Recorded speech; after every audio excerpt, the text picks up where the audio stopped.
जागा वाटपाचं सध्या उत्सुकता आहे. नेमकं आपलं महाविकास आघाडीची गाडी कुठे आहे? महाविकास आघाडीची गाडी स्टेशनला पोहोचलेली आहे व्यवस्थित. गाडी व्यवस्थित आहे.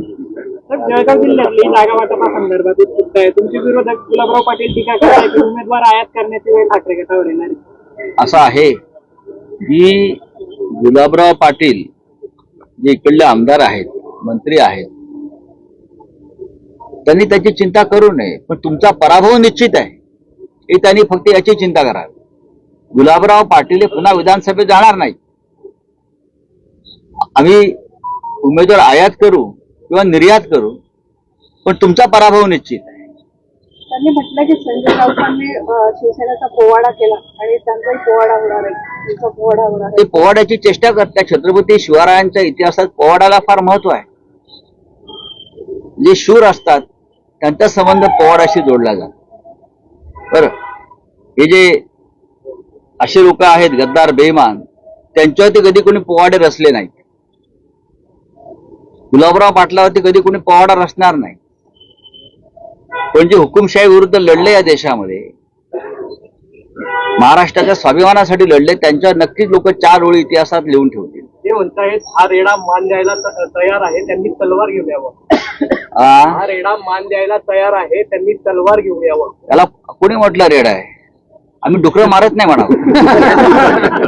रेडे मारले गुवाहाटीला. साहेब, जळगाव जिल्ह्यातल्या ज्या 11 जागा आहेत त्यापैकी ज्या तुमच्या हक्काच्या 5 जागा आहेत, त्या आम्ही लढणारच आहोत. किती जागांवर तुमचा आम्ही त्या जागा लढणारच आहोत. कदाचित एखाद दुसरी जागा आमच्या वाट्याला जास्त येऊ शकते. कोणत्या जागा आहेत काही जाहीर करता येतील का त्या? नाही, मी जाहीर नाही करणार आता, पण ज्या आमच्या जागा आहेत त्या आम्ही 100% लढतो.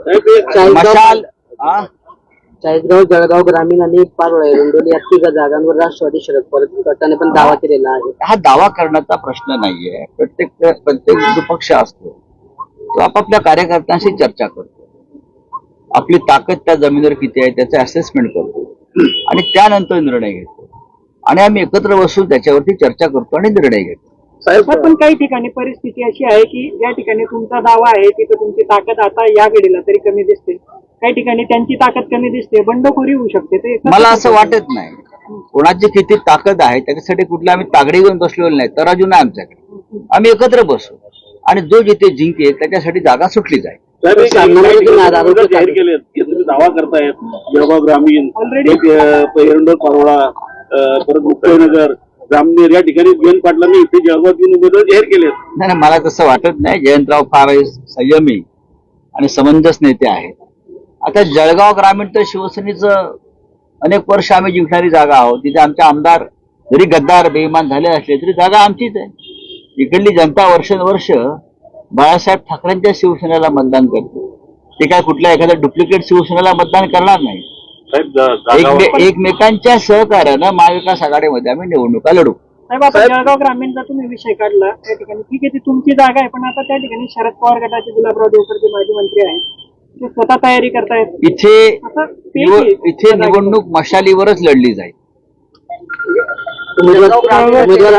इथे मशालच लढा देईल एवढंच सांगतो मी. सतीशांना असतील ज्या ठिकाणी तुमचा बालेकिल्ला होता त्या जागांवर म्हणजे शरद पवार गटाकडून नाही, एक लक्षात घ्या की आता पवार साहेबांचे सुद्धा अनेक लोक सोडून गेले, नेते सोडून गेले, पण खालची जनता शरद पवार साहेबांबरोबर आहे. मतदार हा पवार साहेबांनाच मानतो ना. तसं शिवसेनेतले काही बेईमान लोक सोडून गेले असले तरी मतदार बेईमान झाला नाही, जनता बेईमान झाली नाही, ते आमच्या बरोबरच आहे. चला, धन्यवाद.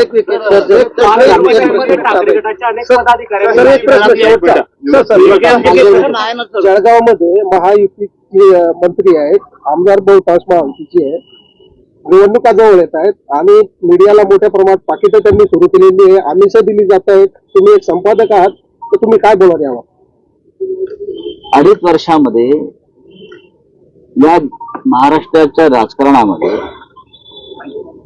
खोके संस्कृती आणि पाकिट संस्कृती जास्त वाढली.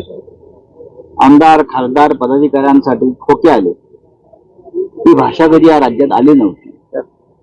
आणि नरेंद्र मोदींनी या देशातला मीडिया विकत घेण्याची नवीन परंपरा सुरू केली. मीडिया, संपूर्ण मीडिया म्हणजे कंपन्या मीडियाच्या विकत घ्यायच्या, मालकांना विकत घ्यायचं. आणि मग खालचे लोक त्याच संस्कृतीला अनुसरून पत्रकारांना, जिल्हा प्रतिनिधींना, संपादकांना विकत घेण्याचा प्रयत्न करतात. पण महाराष्ट्राला पत्रकारितेची मोठी परंपरा आहे. आम्ही जेव्हा सांगतो हा महाराष्ट्र आहे, टिळक, आगरकर, चिपळूणकर, बाळशास्त्री जांभेकर, आचार्य ठाकरे, बाळासाहेब ठाकरे अशी एक मोठी परंपरा आहे. आणि या राज्यातला पत्रकार या पाकिट संस्कृतीखाली दबला जाणार नाही अशी मला खात्री आहे. एका शेवटचा महाविकास आघाडीचं सरकार येणार आहे, मुख्यमंत्री होणार आहे. पवार साहेबांनी जर त्या ठिकाणी शिवसेनेचं मुख्यमंत्री करायचं जाहीर केलं आणि संजय राऊतांचं नाव घेतलं तर संजय राऊत मुख्यमंत्री होणार का? आम्ही माननीय उद्धव ठाकरे यांनी या राज्याचं नेतृत्व करावं या भूमिकेत. तर आणि आमच्या सगळ्यांचा संघर्ष त्यासाठी ज्या पद्धतीनं नरेंद्र मोदी, अमित शहा यांनी महाराष्ट्रामध्ये गद्दारी करून बेईमानांच्या हातात सूत्र दिली आणि उद्धव साहेबांसारख्या एका सभ्य संयमी माणसाला मुख्यमंत्री पदावरून दूर केलं. आमच्या काळजामध्ये झालेला घाव आहे तो आम्हाला भरून काढायचा असेल तर आम्हाला उद्धव साहेबांना आमचं व्यक्तिगत शिवसेना नेता म्हणून, शिवसैनिक म्हणून कधी आम्ही त्या दृष्टीने पाहतो. बाळासाहेब ठाकरेंनी जे आम्हाला दिले ते भरपूर आहे, बरं का, अजीर्ण आहे त्यात.